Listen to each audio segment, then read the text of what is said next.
দর্শক স্বাগত নিউজ 24 সংবাদে। আর পুরো সংবাদ জুড়ে আপনাদের সাথে আছি আমরা দুজন, আমি ফয়সাল মাহমুদ এবং আমি আছি জান্নাতুল সাদিয়া। সংসদ নির্বাচন ব্যাহত করতে নানামুখী ষড়যন্ত্র চলছে, কিন্তু গণতন্ত্র পুনরুদ্ধারে সুষ্ঠু নির্বাচনের কোনো বিকল্প নেই, এমন মন্তব্য করেছেন বিএনপি মহাসচিব মির্জা ফখরুল ইসলাম আলমগীর।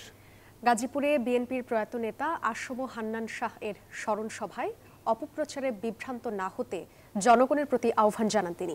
গাজীপুর থেকে ফজলে রাব্বি সৌরভ জানাচ্ছেন বিস্তারিত। বিএনপির প্রয়াত স্থায়ী কমিটির সদস্য আসম হান্নান শাহর নবম মৃত্যুবার্ষিকী উপলক্ষে এই স্মরণ সভা, যেখানে যোগ দেন দলের মহাসচিব মির্জা ফখরুল ইসলাম আলমগীর। নেতাকর্মীদের ব্যাপক উপস্থিতিতে স্মরণ সভা পরিণত হয় জনসভায়। এ সময় বিএনপি নেতাকর্মীরা হান্নান শাহর বর্ণাঢ্য রাজনৈতিক জীবনের স্মৃতিচারণ করেন। আমার মরহুম পিতা ব্রিগেডিয়ার হান্নান শাহ স্বপ্নের কথা বলতে চাই। তার স্বপ্ন ছিল ঐক্যবদ্ধ কাপাসিয়া। আসুন আমরা ঐক্যবদ্ধ কাপাসিয়া গড়ে তুলি। প্রধান অতিথির বক্তব্যে বিএনপির বিরুদ্ধে অপপ্রচারের অভিযোগ আনেন মহাসচিব মির্জা ফখরুল ইসলাম আলমগীর। কোনো ধরনের অপপ্রচারে বিভ্রান্ত না হতে সাধারণ জনগণের প্রতি আহ্বান জানান তিনি। আমরা দেশে আমাদের একমাত্র লক্ষ্য, একমাত্র কথা, আমরা গণতন্ত্র ফেরত চাই, আমরা নির্বাচিত পার্লামেন্ট চাই এবং আমরা নিরপেক্ষ নির্বাচনের মধ্য দিয়ে সেটা চাই। নির্বাচন ও গণতন্ত্র ইস্যুতে নিরপেক্ষ অবস্থান বজায় রাখতে অন্তর্বর্তী সরকার প্রধানের প্রতি আহ্বান জানান মির্জা ফখরুল। আপনার উপদেষ্টা মণ্ডলীর সদস্যদের মধ্যে কেউ কেউ কোন দলের জন্য পক্ষপাতিত্ব করছেন বলে বিভিন্ন জায়গায় অভিযোগ আসছে। আমরা এটা শুনতে চাই না, বাংলাদেশের মানুষ এটা শুনতে চায় না। এদিকে গাজীপুর মহানগর বিএনপির সদস্য সংগ্রহ ও ফরম বিতরণ অনুষ্ঠানে অংশ নেন বিএনপির সিনিয়র যুগ্ম মহাসচিব রুহুল কবির রিজভী।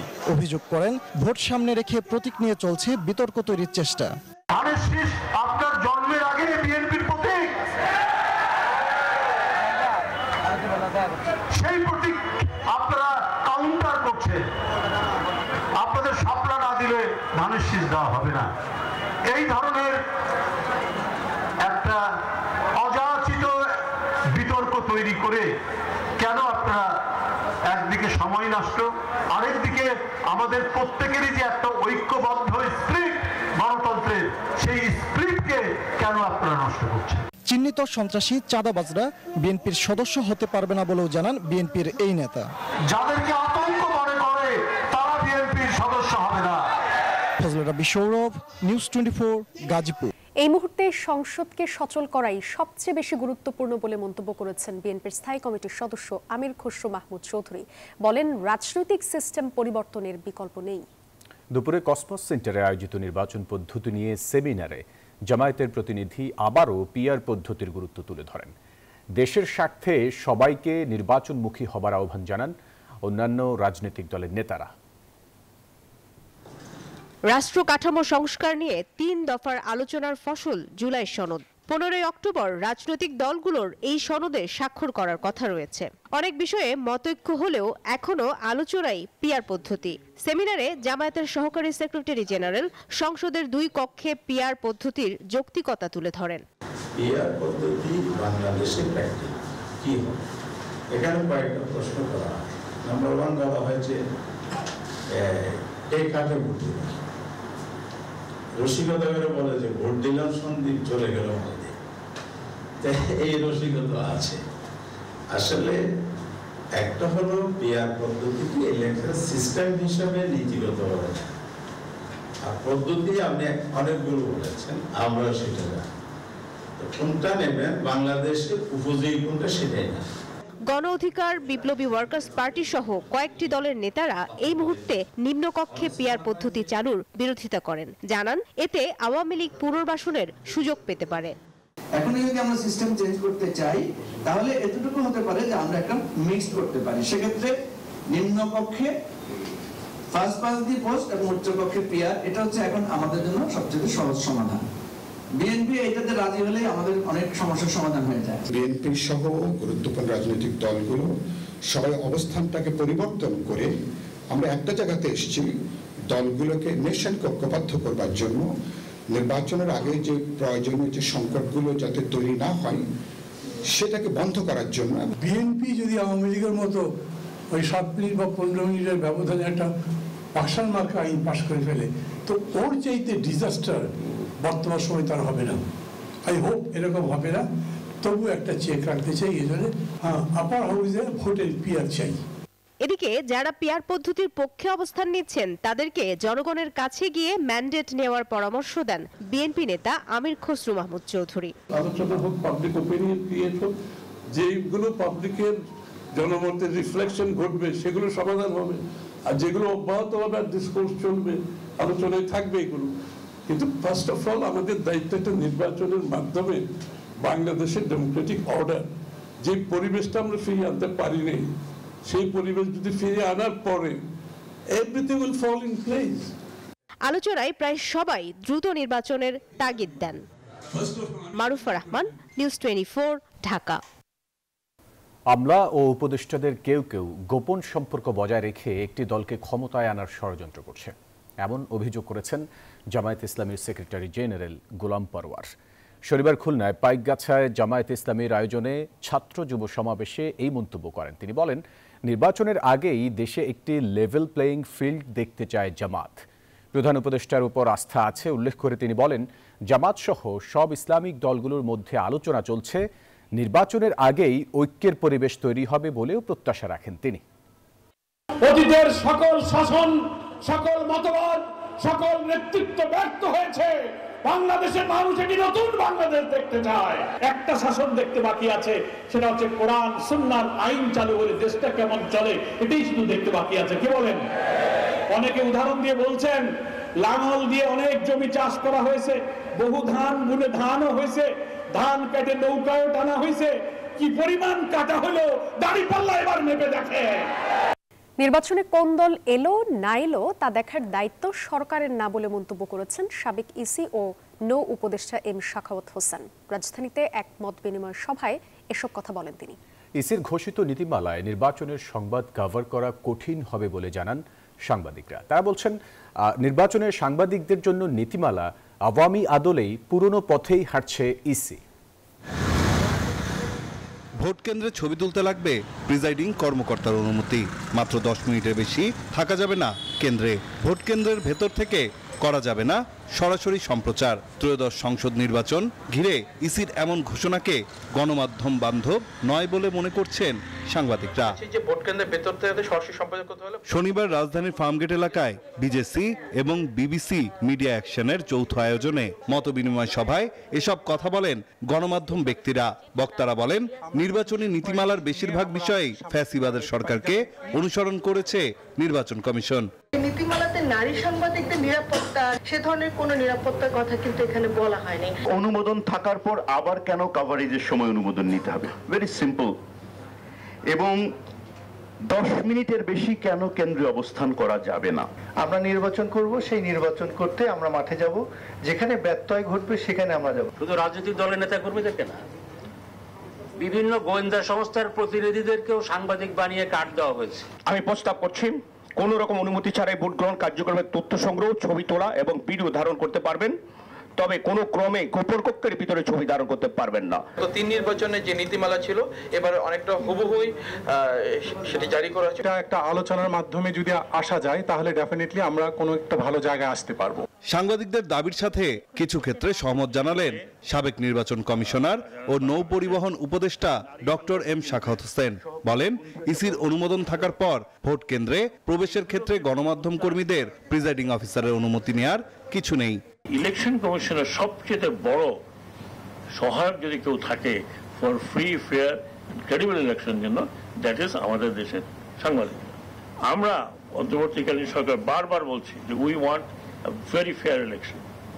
আমাদের এতে কোনো স্টেক নাই, আমাদের কোনো পার্টি নাই, আমরা কোনো পার্টিকে পৃষ্ঠপোষকতা করি না, করবো না ইনশাল্লাহ। গণমাধ্যমকে স্বাধীনভাবে কাজ করার সুযোগ না দিলে অবাধ ও সুষ্ঠু নির্বাচনের আকাঙ্ক্ষা বাস্তবায়ন সম্ভব হবে না বলেও মন্তব্য করেন এই উপদেষ্টা।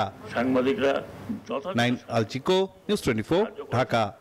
আইনের শাসন কাকে বলে তা আগামী নির্বাচনে দেখাতে চান সিএসি এএমএম নাসির উদ্দিন। চট্টগ্রামে কর্মশালায় এমন মন্তব্য করেন তিনি। কেন্দ্রে গন্ডগোল হলে প্রয়োজনে পুরো আসনের ভোট বন্ধ করা হবে, প্রিজাইডিং অফিসারদের পূর্ণ ক্ষমতা দেওয়া হবে। ফেব্রুয়ারিতে জাতীয় নির্বাচন ধরে এগোচ্ছে দেশ। মিছিল সভা সমাবেশের পাশাপাশি এখন গণসংযোগে ব্যস্ত বিএনপি, জামাত, এনসিপি সহ জুলাই আন্দোলনের পক্ষে সব দল। ভোট আয়োজনে ব্যস্ততা বেড়েছে ইসির। শনিবার চট্টগ্রামে ভোট গ্রহণকারী কর্মকর্তাদের সাথে নির্বাচনী প্রক্রিয়া সংক্রান্ত কর্মশালায় যোগ দেন সিইসি। এবারের নির্বাচনে আইনের শাসন কাকে বলে তা দেখাতে চান বলেও জানান তিনি। বলেন, অনিয়ম পেলে প্রয়োজনে ভোট কেন্দ্র বন্ধ থাকবে। আমাদের দেশে নির্বাচন যখন হয় সবচাইতে বড় চ্যালেঞ্জ কাদেরকে নিয়োগ করব, কোথায় নিয়োগ করব, পোস্টিং কোথায় দেব ইত্যাদি প্রশাসনিক চ্যালেঞ্জগুলো আছে। আমরা চাইব রিটার্নিং অফিসারের কাছে এবং প্রিসাইডিং অফিসারের কাছে সব ধরনের ক্ষমতা দেওয়া আছে। যদি গোলমাল করে সেন্টার বন্ধ করে দেবেন, 3টা খুন হলে 3টা সেন্টার বন্ধ করে দেবেন, দেখা হলে আমার পুরো কনস্টিটিউশন ক্যান্সেল করে দেব, বন্ধ করে দেব ইলেকশন। এ সময় গুজব, অনলাইন ভিত্তিক আর্থিক অনিয়ম, কৃত্রিম বুদ্ধিমত্তা ও আইন শৃঙ্খলা সহ নির্বাচনের নানা বাধা তুলে ধরেন বক্তারা। আইনশৃঙ্খলা রক্ষার জন্য পুলিশকে রাষ্ট্রের মুখ্য এবং দায়িত্বশীল ভূমিকা পালন করতে হয়। আইনশৃঙ্খলা রক্ষা করার পূর্ব শর্ত হচ্ছে যথাযথ আইনের প্রয়োগ। কিন্তু বড়ই পরিতাপের বিষয়, আইনের যথাযথ প্রয়োগের ক্ষেত্রে মাঠ পর্যায়ে বিশেষ করে জনগণ এবং রাজনৈতিক দলগুলোর মধ্যে প্রত্যাশিত সমর্থন এবং সহযোগিতা বর্তমান সময়ে আমরা পাচ্ছি না। সব বাধা পেরিয়ে ফেব্রুয়ারিতে নির্বাচন হবে বলে সাফ জবাব দেন নির্বাচন কমিশনার। গুম ও মানবতাবিরোধী অপরাধে জড়ানোর অভিযোগে সেনাবাহিনীর 25 কর্মকর্তার বিরুদ্ধে গ্রেপ্তারি পরোয়ানা জারি করা হয়েছে, যাদের মধ্যে 15 জনকে হেফাজতে নেয়ার কথা জানিয়েছে সেনা সদর। বিকেলে সেনা সদরে আন্তর্জাতিক অপরাধ ট্রাইব্যুনালে সামরিক বাহিনীর সদস্যদের মামলা সংক্রান্ত বিষয়ে আয়োজিত সংবাদ সম্মেলনে এসব তথ্য জানান adjutant general major general Mohammad Hakimuzzaman. তিনি বলেন, ওয়ারেন্টের কপি এখনও হাতে পায়নি সেনাবাহিনী। 3টি মামলায় 25 জন সেনা কর্মকর্তাকে অভিযুক্ত করা হয়। এদের মধ্যে অবসরে আছেন 9 জন, এলপিআরে 1 জন আর কর্মরত 15 জন। তাদের মধ্যে 16 জনকে সেনা সদরে আসার নির্দেশনা দেয়া হয়। মেজর জেনারেল কবির আহমদ সাড়া দেননি। প্রশ্নের জবাবে জানান, ট্রাইব্যুনালের কাছ থেকে আইনগত ব্যাখ্যা পাবার পর তাদের বিষয়ে পরবর্তী পদক্ষেপ নেওয়া হবে। এই কমিশনকে যেটুকু হেল্প করা, ইভেন বিচার প্রক্রিয়া আমরা অবশ্যই করছি। বাংলাদেশ আর্মি জাস্টিসের পক্ষে, যেটা জাস্টিস হবে সেটার পক্ষে আমরা থাকবো। ইনসাফ, নো কম্প্রোমাইজ উইথ ইনসাফ। উপদেষ্টাদের সেফ এক্সিটের প্রয়োজন নেই, এমন মন্তব্য করে আইন উপদেষ্টা ডক্টর আসিফ নজরুল বলেছেন, গত 5 দশকে দুর্নীতি, বিচার বহির্ভূত হত্যা আর গুমের যে রাষ্ট্র কাঠামো গড়ে উঠেছে জাতি হিসেবে, সেখান থেকে সেফ এক্সিটের প্রয়োজন। ঢাকায় মানবাধিকার অধ্যাদেশ নিয়ে আলোচনায় এসব কথা বলেন তিনি। সেফ এক্সিট বা নিরাপদ প্রস্থান দেশের রাজনীতিতে এখন আলোচিত এই শব্দযুগল। তারা নিজেদের সেফ এক্সিটের কথা ভাবতেছে। অন্তর্বর্তী সরকারের কয়েকজন উপদেষ্টা বিভিন্ন রাজনৈতিক দলের সঙ্গে লিয়াজো করছেন এবং সেফ এক্সিটের কথা ভাবছেন। এনসিপির আহ্বায়ক নাহিদ ইসলামের সাম্প্রতিক এমন মন্তব্যের পর নানা আলোচনা চলছে। সেফ এক্সিটের বিষয়ে নিজের ভাবনার কথা জানালেন আইন উপদেষ্টা ডক্টর আসিফ নজরুল। ঢাকায় জাতীয় মানবাধিকার কমিশন অধ্যাদেশ 2025-এর জাতীয় পরামর্শ সভায় তিনি বলেন, গত 55 বছর যে ভয়াবহ রাষ্ট্র কাঠামো তৈরি হয়েছে, সেখান থেকে বাংলাদেশের সেফ এক্সিট দরকার। এখন সেফ এক্সিট নিয়ে নানান কথাবার্তা হচ্ছে, তা আমরা উপদেষ্টারা খুব নিশ্চিতভাবে জানি আমাদের কারো কোনো সেফ এক্সিটের প্রয়োজন নাই।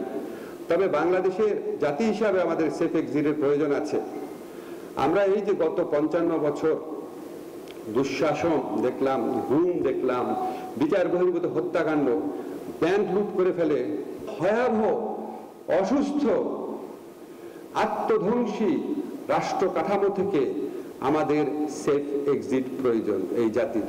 তার মতে উচ্চ আদালত, সংসদীয় কমিটির মতো প্রতিষ্ঠানগুলোকে আরো শক্তিশালী করা দরকার। আর শিল্প উপদেষ্টা আদিলুর রহমান খান জানান, আগামী নির্বাচনের আগেই তা করতে চায় সরকার। আমরা এই ক্ষেত্রে এমন প্রধান বিচারপতিও পেয়েছি যারা মানবাধিকার লঙ্ঘনের ক্ষেত্রে নেতৃত্ব দিয়েছেন, বাংলাদেশের গণতন্ত্র ধ্বংস করার ক্ষেত্রে নেতৃত্ব দিয়েছেন, এবং যারা গুম, বিচার বহির্ভূত হত্যাকাণ্ড এই সমস্ত নিজের চোখে দেখে সমস্ত কিছু উপেক্ষা করেছেন।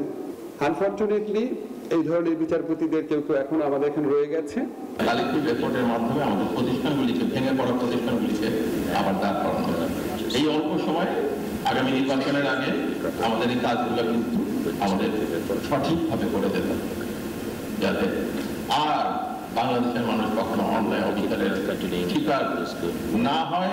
আলোচকরা বলেন, রাষ্ট্রীয় এবং সাংবিধানিক প্রতিষ্ঠান শক্তিশালী করতে না পারলে শুধু ভালো আইন করে লাভ হবে না। শাহ আলী জয়, নিউজ 24, ঢাকা।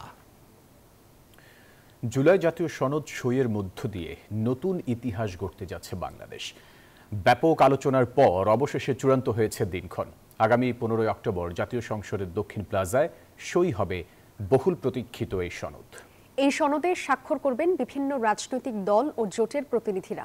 এ নিয়ে জুলাই আন্দোলনে অংশগ্রহণকারী যোদ্ধাদের মধ্যে দেখা দিয়েছে ব্যাপক উৎসাহ উদ্দীপনা। তবে এর বাস্তবায়ন নিয়ে ভিন্ন মত রয়েছে। বিস্তারিত জানাচ্ছেন আল মোহাইমিনুল খান। রাজপথে রক্তস্নাত 24-এর 36 জুলাই আন্দোলনে পতন হয়েছে শেখ হাসিনার 16 বছরের শাসনের। মত দ্বিমত ভুলে 5 আগস্ট রাজনীতির সব পথ মিশেছে ফ্যাসিবাদ বিরোধী স্রোতে। জুলাই আন্দোলনের রাষ্ট্রীয় স্বীকৃতি হিসাবে জুলাই জাতীয় সনদের দাবি পূরণে চাপ বাড়ছিল রাজনৈতিক মহলে। অবশেষে 15 অক্টোবর সই হচ্ছে বহু প্রতীক্ষিত সনদে, যেখানে থাকছে রাষ্ট্র সংস্কারের সিদ্ধান্ত ও বাস্তবায়নের অঙ্গীকারনামা। জাতীয় সংসদের দক্ষিণ প্লাজায় সই হতে যাচ্ছে ঐতিহাসিক জুলাই জাতীয় সনদ। অন্তর্বর্তীকালীন সরকারের প্রধান উপদেষ্টা অধ্যাপক মোহাম্মদ ইউনূসের নেতৃত্বে এই অনুষ্ঠানে অংশ নেবে বিভিন্ন রাজনৈতিক দল। ঐতিহাসিক ক্ষণ উদযাপনের অপেক্ষায় জুলাই যোদ্ধারা। তবে তাদের কেউ কেউ চান জাতীয় নির্বাচনের আগেই গণভোট, আবার কেউ বা চান নির্বাচনের দিনই গণভোট হোক। স্বাক্ষর যে হচ্ছে, এটা এতদিন পরে আমাদের চির আকাঙ্ক্ষিত একটা বিষয়। এটা আমাদের জন্য অবশ্যই একটা আনন্দের বিষয়, কিন্তু কথা হচ্ছে শুধু সেটা স্বাক্ষর হয়ে থাকলেই হবে না। আমরা চাই যেন এটা প্রপারলি বাস্তবায়িত হয়। এটা হচ্ছে আমাদের কাছে মেন চাওয়া, যেন সরকার এটা পুরোপুরিভাবে বাস্তবায়ন করে। আশা করছি এটা বাস্তবায়িত হলে দেশের জুলাই যে বিপ্লবটা হয়েছে সেটা চিরস্থায়ী হবে। গণভোট না হওয়ার আগ পর্যন্ত জুলাই সনদ বাস্তবায়ন করা যাচ্ছে না। এই ইন্টারিম গভর্নমেন্ট নভেম্বরের দিকে কিংবা সুবিধাজনক সময় জাতীয় নির্বাচনের আগে অবশ্যই এই গণভোটটা নিয়ে থাকে, তাহলে একটা সুবিধা হবে যে তারা বিভিন্ন যে ধারার কাজগুলো শুরু করতে পারবে। এদিকে রাষ্ট্রবিজ্ঞানীর মতে জুলাই সনদ স্বাক্ষরের আগে রাজনৈতিক ঐক্যের কোনো বিকল্প নেই। তা নয়তো তা বাস্তবায়নের যে কোনো চেষ্টাই ব্যর্থ হবে। পুরো সমস্যাটি হচ্ছে রাজনৈতিক, এবং আগামী দিনে যারা ক্ষমতায় আসবেন তারাও এখানে রাজনৈতিক সরকার ক্ষমতায় আসবেন। ফলে তাদের একেবারে ফুল কনসেন্ট থাকা, তাদের ফুল ঐক্যমত থাকা, এটা খুব জরুরি।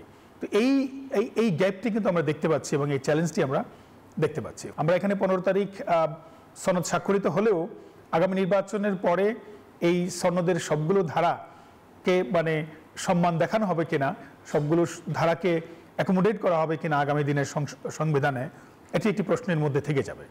রাষ্ট্রবিজ্ঞানীরা আরো বলছেন, অন্তর্বর্তীকালীন সরকারেরই উচিত জুলাই সনদ বাস্তবায়নের দিকে পদক্ষেপ নেওয়া, যা বহাল রাখবে পরবর্তী নির্বাচিত সরকার। একটি সনদ, অনেক আশা। জুলাই যোদ্ধাদের দীর্ঘ প্রতীক্ষার ফসল এই জাতীয় জুলাই সনদ। এখন সবচেয়ে বড় প্রশ্ন হচ্ছে যে রাজনৈতিক ঐক্যের ভিত্তিতেই এই জুলাই সনদ স্বাক্ষর করতে পারবে কি অন্তর্বর্তীকালীন সরকার, নাকি এই রাজনৈতিক জটিলতার আবর্তে হারিয়ে যাবে জাতীয় জুলাই সনদ। আল মোহাইমিনুল খান, নিউজ 24, ঢাকা। কর্মী সমাবেশকে কেন্দ্র করে আবার উত্তপ্ত জাতীয় পার্টির কেন্দ্রীয় কার্যালয় এলাকা। এ সময় পুলিশের সাথে ধাওয়া পাল্টা ধাওয়া, টিয়ারশেল ও সাউন্ড গ্রেনেড নিক্ষেপের ঘটনা ঘটে। জাতীয় পার্টির নেতাদের দাবি, পুলিশের বাধায় নব্য ফ্যাসিবাদের আবির্ভাব হচ্ছে। একটি মহলের নির্দেশে জাতীয় পার্টিকে দাবিয়ে রাখার চেষ্টা করা হচ্ছে। অন্যদিকে পুলিশ বলছে কোনো ধরনের সমাবেশের অনুমোদন নেওয়া হয়নি। বিস্তারিত প্রতিবেদনে।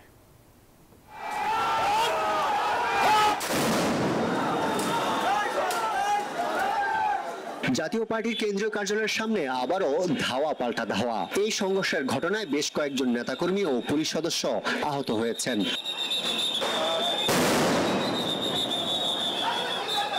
রাজধানীর কাকরাইলে দলটির পার্টি অফিসের সামনে বিকাল 3টায় বেশ কয়েকটি দাবি আদায়ে কর্মী সমাবেশ শুরু হয়।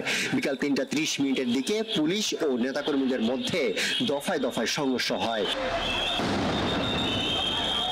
বাইরের লোকজন এসে আমাদেরকে আক্রমণ করেছে এবং পরে দেখলাম যে পুলিশও আমাদের এই শান্তিপূর্ণ সমাবেশটাকে পণ্ড করে দিয়েছে। অতর্কিত আক্রমণ শুরু করলো, তখন মানুষ চতুর্দিকে ছোড়াছুড়ি করছে। হায়না যে আক্রমণ করে আমরা নিরস্ত্র মানুষ। এই ঘটনায় দলটির মহাসচিব দাবি করেন একটি মহলের নির্দেশে জাতীয় পার্টিকে দাবিয়ে রাখার চেষ্টা করা হচ্ছে। এই ঘটনার সুষ্ঠু তদন্ত দাবি করেন তিনি। পুলিশ সম্পূর্ণ দায়িত্বজ্ঞানহীন আচরণ করেছে, এটি অনাকাঙ্ক্ষিত। আমরা সবসময়ই আইন শৃঙ্খলা বাহিনীকে সর্বদাই সহযোগিতা করেছি, এখনো করছি, সামনেও করব। কিন্তু একটি রাজনৈতিক দল তার শান্তিপূর্ণ প্রোগ্রাম তার অফিসের সামনে করতে যাবে এবং পুলিশ সেখানে বাধা দিবে, এটা নগ্ন ফ্যাসিবাদের একটি আবির্ভাব হচ্ছে। এদিকে রমনা বিভাগের ডিসি জানান কোন ধরনের অনুমতি না নিয়ে সড়ক দখল করে সমাবেশ করা হয়। বারবার বলার পরেও যখন শুনে নাই তখন আমাদের আসলে এখানে কিছু করার ছিল না। আমরা ডিসকাস করার জন্য আমরা জাস্ট সাউলিয়ান এবং যে আমরা অনাগ্রহটা দিচ্ছি এমন কোনো কিছু করাও হয় না, জাস্ট ওনারা বিভিন্ন থেকে সরাই সেটা চলে গেছে। এই ঘটনাকে কেন্দ্র করে মোতায়েন রয়েছে বিপুল সংখ্যক পুলিশ সদস্য।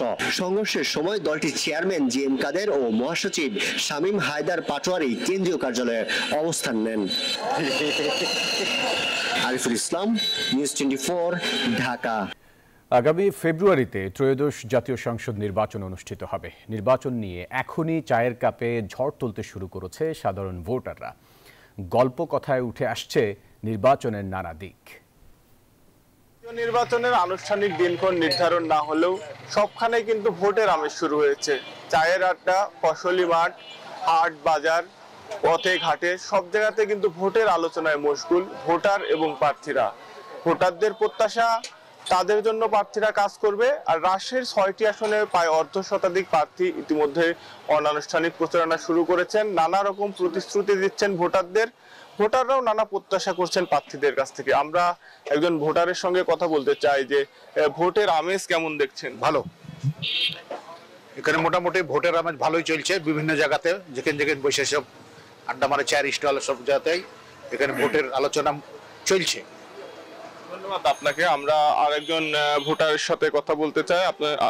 আপনি কেমন দেখছেন ভোটের আমেজ? ভোটের আমেজ সুন্দরই আছে, কিন্তু আমাদের নির্বাচনটা সূক্ষ্ম হতে হবে, প্রশাসনের দ্বারা হতে হবে, তাছাড়া সূক্ষ্ম ভোটের আশা করা যায় না। আমরা আরেকজন ভোটারের সঙ্গে কথা বলতে চাই। তরুণ ভোটার, কেমন ভোটের আমেজ দেখছেন? আমরা এখানে প্রত্যাশা রাখি যে যেই সমস্ত প্রার্থীরা অতীতে ভালো কাজ করেছে এলাকার মানুষটা এবং এই রাজশাহী অঞ্চল নিয়ে যারা জাতীয় সংসদে জনগণের দুঃখ দুর্দশার কথা জাতির সামনে, সংসদে, সরকারের সামনে তুলে ধরতে পেরেছে এবং জনগণের জন্য অতীতে ভূমিকা পালন করতে পেরেছে এবং রাজশাহী একটি শিক্ষানগরী। এই রাজশাহীতে শিক্ষানগরী সম্পর্কিত যে কর্মকাণ্ডগুলো আছে যারা ভালোভাবে করতে পারবে, আমরা প্রত্যাশা রাখবো সেই সমস্ত প্রার্থীদেরকে আমরা তরুণ ভোটাররা বেছে নেব। ধন্যবাদ আপনাকে। রাজশাহী অঞ্চলে নানা সমস্যা রয়েছে, শিল্পায়নের সমস্যা, কর্মসংস্থানের অভাব, নদী ভাঙ্গন, বরেন্দ্র অঞ্চলে পানির সমস্যা। ভোটারদের প্রত্যাশা যেসব প্রার্থীরা এই সকল সমস্যার সমাধানে কাজ করবেন তাদেরকেই তারা আগামী জাতীয় সংসদ নির্বাচনে জয়ী করবেন, ভোট দিবেন। এই ছিল রাজশাহী থেকে সর্বশেষ। রাকসুর প্রচারণা শেষ হওয়ার আর মাত্র 4 দিন বাকি।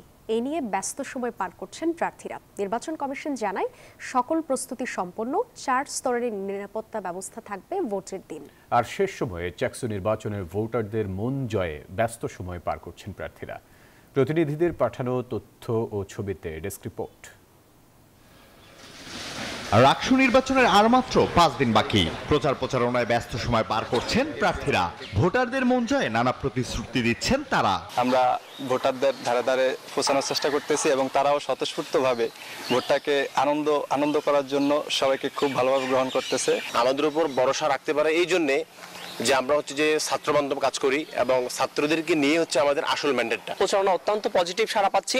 আর বিশ্ববিদ্যালয়ে যারা আছেন তারা যার সাথে একবার কথা হচ্ছে তারা বলতেছে ভাই আপনার ব্যালট নাম্বার 25। নির্বাচন কমিশন জানায় সুষ্ঠুভাবে নির্বাচন সম্পন্ন করতে 4 স্তরের নিরাপত্তা ব্যবস্থা নেওয়া হয়েছে। প্রস্তুত করা হচ্ছে ভোট কেন্দ্র। এদিকে বসে নেই চাকসু নির্বাচনের প্রার্থীরাও। শিক্ষার্থীদের দ্বারে দ্বারে গিয়ে নানা প্রতিশ্রুতি দিয়ে ভোট চাচ্ছেন বিভিন্ন প্যানেলের প্রার্থীরা। আগামী 15 অক্টোবর চাকসু এবং 16 অক্টোবর অনুষ্ঠিত হতে যাচ্ছে রাকসু নির্বাচন। Desk report, news 24। এলপিজির 12 লিটার সিলিন্ডারে দাম 1000 টাকার নিচে হওয়া উচিত। দাম কমাতে ব্যবসায়ীদের উদ্যোগ নিতে হবে, এমনটি বলেন বিদ্যুৎ, জ্বালানি ও খনিজ সম্পদ উপদেষ্টা মোহাম্মদ ফয়জুল কবির খান। সকালে রাজধানীর সোনারগাঁওয়ে বাংলাদেশ এলপিজি অর্থনীতি পরিবেশ ও নিরাপত্তা শীর্ষক পলিসি কনক্লেভ অনুষ্ঠানে এমন মন্তব্য করেন উপদেষ্টা। এ সময় তিনি বলেন, বিগত সরকারের গুটি কয়েক রাজনীতিবিদ ও তাদের সহযোগীরা মিলে গ্যাস সংকট তৈরি করেছেন। গাজায় অবরোধ ভাঙতে গিয়ে ইসরায়েলি বাহিনীর হাতে বন্দি দশার ভয়াবহ অভিজ্ঞতা জানালেন আলোকচিত্রী ও মানবাধিকার কর্মী শহীদুল আলম। ঢাকায় ফিরে আনুষ্ঠানিক ব্রিফিংয়ে তিনি বলেন, ইসরায়েলি বাহিনীর কাছে মানসিক নির্যাতনের চেয়ে বড় অপমান বাংলাদেশি পাসপোর্ট ছুঁড়ে ফেলার ঘটনা। তাকে দেশে ফেরানোর প্রচেষ্টার জন্য প্রধান উপদেষ্টাকে ধন্যবাদ জানান তিনি। আমার জন্য যেটা সবচেয়ে খারাপ লেগেছে সেটা হচ্ছে, আমার তো পাসপোর্ট ছিল, পাসপোর্ট নিয়ে সে সেই মাটির মধ্যে পাসপোর্টটাকে ফেললো, যেটা আমাকে সবচেয়ে বেশি বলবো আঘাত করেছে। ফিজিক্যাল আঘাতের চাইতে সেটা আমাকে বেশি লেগেছে। আমি ওটা নিয়ে আবার নিয়েছি, আমার থেকে কেড়ে নিয়ে আবার ফেলেছে, আমি আবার নিয়েছি, আবার ফেলেছে, এবং তারপরে আমার উপরে চড়াও হয়েছে। এই ছিল নিউজ 24 সংবাদে। এতক্ষণ সাথে থাকার জন্য ধন্যবাদ সবাইকে।